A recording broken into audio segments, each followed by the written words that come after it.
imagine a future, and our imaginings horrify us. In the case of this film, I wrote the script in the first person. It's the only time I've done that. It made it clear to anyone who read the script that we're on this ride with Oppenheimer. It was very unusual. It took me a minute to actually comprehend. And then I realized, oh, that's a huge responsibility. I don't know if we can be trusted, but I know the Nazis can't. Cillian playing Oppenheimer was the centerpiece of the film, but I knew that he was going to need the most extraordinary ensemble around him. Let's go recruit some scientists. If Chris Nolan calls you and says that he'd like to meet with you, you're like, I don't care what it is. You'd be mad to say no. I feel like that's probably everybody's answer with this. From the second I read the script, I knew that he had a very acute vision, and if he were able to render that vision, that this film would be a masterpiece. All America's industrial might and scientific innovation connected here. Keep everyone there until it's done.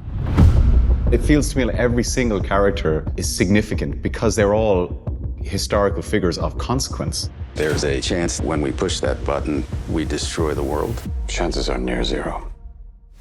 I tried to familiarize myself with Groves and the history, and then talk to Chris about what he needed from that part.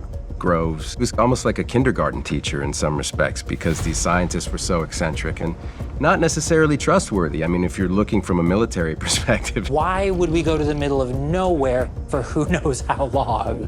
Why? How about because this is the most important thing to ever happen in the history of the world?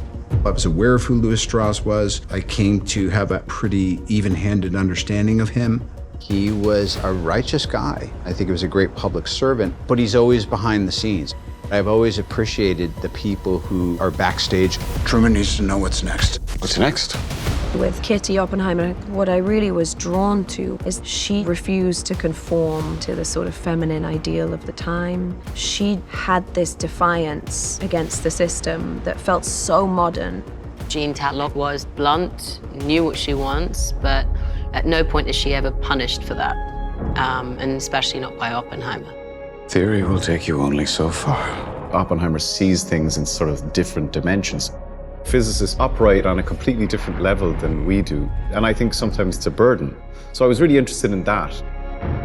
What we were looking for was a remarkably centered performance, the heart of the film, but also an ensemble piece. I was there on set every day, surrounded by a team of actors who knew more than I did about what was going on from their point of view. And that's what you're really looking for as a director. It's a profoundly moving and overwhelming experience watching it, because you feel so compelled to watch what's happening with these people and how they're drawn into the biggest of moral dilemmas and what they're wrestling with, all of the characters.